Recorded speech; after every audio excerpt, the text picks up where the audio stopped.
The partial shutdown of the U.S. government is beginning to affect airline passengers, as a shortage of air traffic controllers is causing flight delays and cancellations in various regions.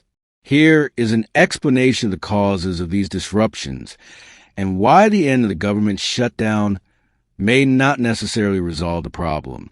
The Federal Aviation Administration, FAA, was forced to slow down air traffic at a number of major U.S. airports, including 3 major airports serving the New York metropolitan area: John F.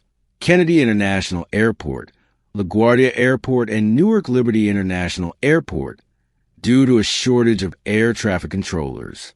Similar conditions also occur at other airports serving Washington, Boston, Nashville, Austin, Houston, and the Dallas-Fort Worth area. According to U.S. Transportation Secretary Sean Duffy, staff shortages usually only cause about 5% of flight delays. However, since the government shutdown began on October 1st, that number has increased dramatically and even reached more than 50% at one point. October 31st was the worst day for the aviation sector.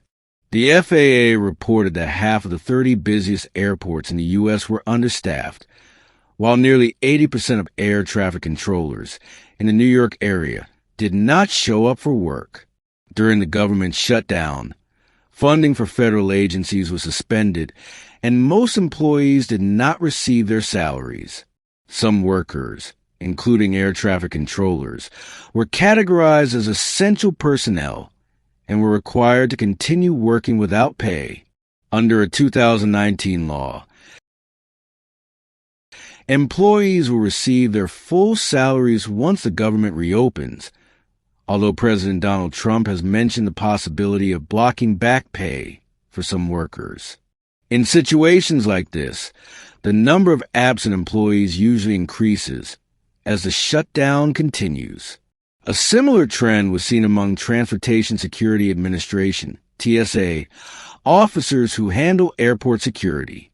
One social media user even reported having to wait in line for up to 5 hours at a TSA checkpoint in Houston on November 2nd. Many federal employees chose not to go to work because they were frustrated with the situation, or because they needed to find temporary work to cover their living expenses.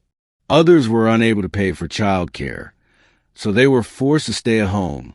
Duffy said his agency continues to encourage officers to keep working despite the pressure, but the government will slow down air traffic or close parts of the airspace if staff shortages endanger passenger safety.